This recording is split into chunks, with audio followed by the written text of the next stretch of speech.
Merhaba arkadaşlar, ben Tekrar Akoyacı'ndan Avuk Sigorta sınıfından Özgür Çolukoğlu. Bugün Eczacı Ufuk Bey ile mesleği hakkında röportaj yapmaya geldik.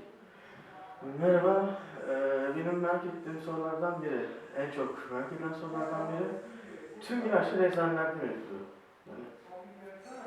Yani şöyle, ben önce eczacının tanımından başlayayım. Eczacı ilaç yapan kişi anlamını taşır. Ecza ilaçtır. Cı da ilaç yapan kişi anlamını taşır. Tabii eczacılık mesleği çok eski bir meslek. Tıp tarihi çok eski bir tarih.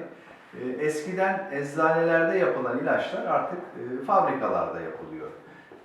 Çok büyük oranda ama az da olsa magistral ilaçlar eczanelerimizde de yapılıyor. Çok küçük oranlarda da olsa yapılıyor. O yüzden artık ilaçların tamamı eczanelerde yapılmıyor diyelim. Çok az bir kısmı eczanelerde yapılıyor. Bu da teknolojinin gereği tabii. Peki mesleğinizi seviyor musunuz? Mesleğimizi tabii çok seviyoruz. Ufak yaşlarımdan itibaren eczanenin içinde büyümüşümdür.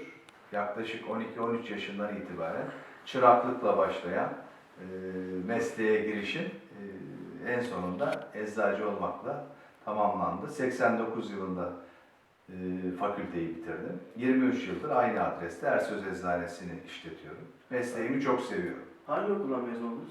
Anadolu Üniversitesi Eczacılık Fakültesinden. Peki size göre eczacının zor yanları neler? Eczacılığın zor yanları, ekonomik yanları çok zor.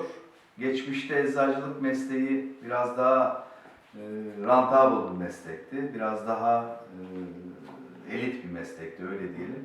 Şimdi hem eczacılık fakültelerinin sayısının artması hem de o fakültelerde verilen eğitimin kalitesinin düşmesi, ki buna örnek olarak çoğu eczacılık fakültesinde eczacı hoca yok.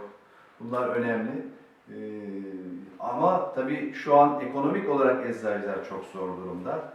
Eczanelerimizde ekonomik olarak çok zor günler geçiriyoruz. Bu da hükümetin yıllardır sürdürdüğü ucuz ilaç politikasından ötürü maalesef bir baskı altındayız, basınç altındayız ama bununla ilgili biz de kendi örgütümüzde çözümler üretmeye çalışıyoruz. Peki eczacı olacak kişilere vermek istediğiniz bir mesaj